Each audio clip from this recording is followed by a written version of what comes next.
Hello. Oh my God. It's been busy today.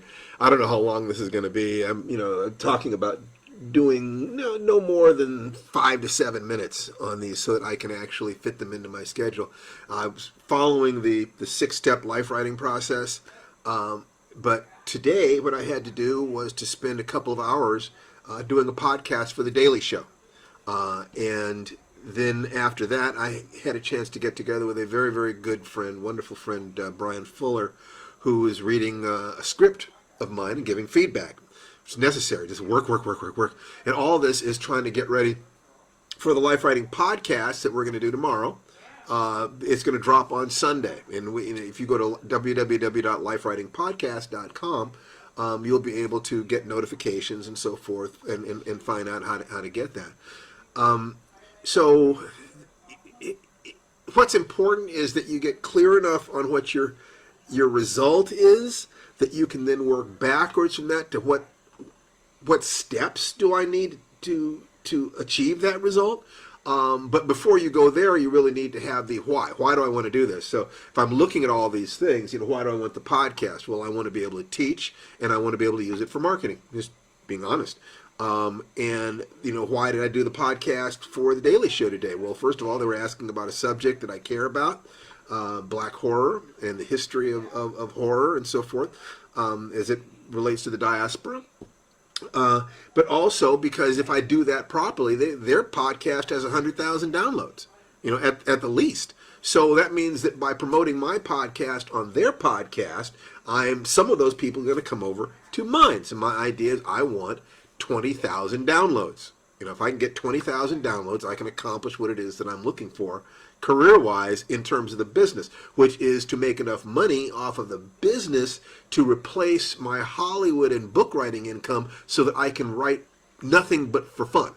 That's the goal thing is to be able to write in Hollywood just for the fun of it, for the sheer love of it. Then the little kid inside me is going to feel free to play, and I will do my best writing ever. So, this is all tactical and strategic. It really, really is.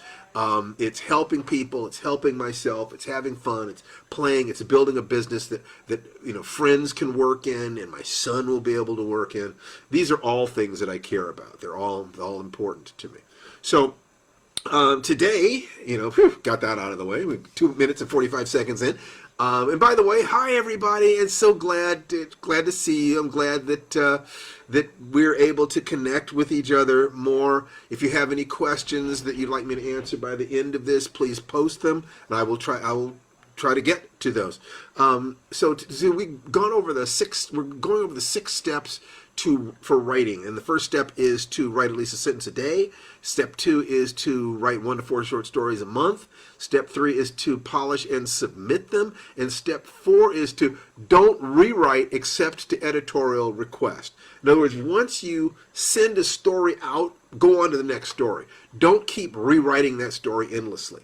Writer's block is anything that stops you from writing, finishing what you write, polishing it, putting it in the mail, selling it. Okay, and one of the things that will stop you from doing that is feeling like you have to endlessly polish a story rather than just going on to the next one. You're going to learn far more by going on to the next story than you will by polishing one story endlessly.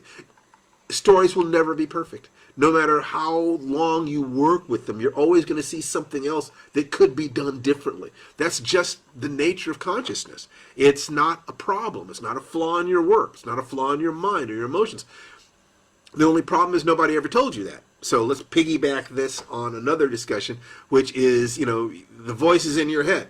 Okay, you are not the voices in your head. You are the one listening to the voices. And when you separate those two things out, hopefully a light bulb will go off in your head and you will understand why you have been the way you are throughout your life. It's just one of those things. So the things that I teach about the physical, the things I teach about the psychological and the spiritual, the personal, relationships, all this stuff interknits.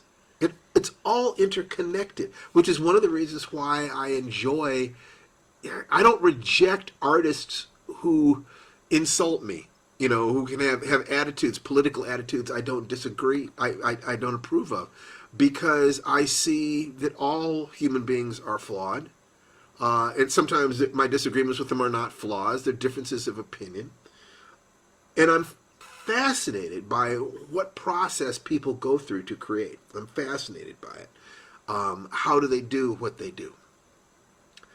And so when I hear that a creative person, has been found as being very, very flawed in this way or that way,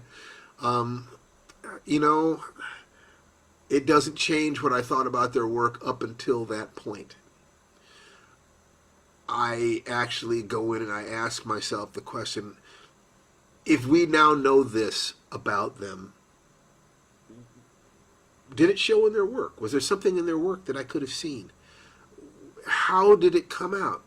Because understanding how flawed people use their fears, their insufficiencies, their powerful emotions, even if those emotions are sometimes twisted and tangled, to create things of beauty, that fascinates me, because we all have multitudes within us, and we need to be able to make our peace with our multitudes.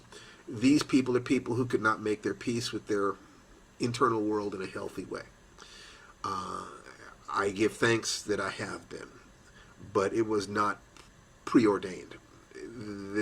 I could easily have gone down the wrong path in any number of different ways. And I give thanks every day that life has been kinder to me than that. That idea that all have sinned and fallen short of the glory of God and so forth, and those without, only let those without sin throw the first stone. Those are Christian expressions of that, but I think that there are expressions of that in every religion and in philosophies. It's just none of us are perfect here. I mean, we have to get along with each other despite that. And I think that if you hang around on Facebook any period of time, you can see how difficult it is to get 5 people to agree on anything. So asking why it is that our political leaders have a hard time leading the country should be a no-brainer. It's because of us. It's because of the nature of what we are as human beings. We're not stupid. We just see the world differently from each other. And in trying to communicate and trying to build a coalition, trying to build a relationship, we end up shaping ourselves or fighting with each other. It's difficult. When you're trying to write, you're trying to communicate, you're trying to find something within yourself that somebody else will appreciate enough to give you money for it, buying a book or going to see your movie. So we can talk about the processes that lead to being able to create product, but then we have to talk about the processes within us that allow us to take our emotions and to interpret them through our craft to create things that create emotional change on the other side when the other person gets it. So that's what we're doing with Lifewriting, lifewritingpodcast.com. We're going to start this Sunday. We're probably going to record the first one tomorrow, but it'll go up on Sunday. So, like I said, that's it for today. These are going to be short and sweet. I hope that this is a benefit to you. I hope you're enjoying this as much as I am. And I will see you on Monday.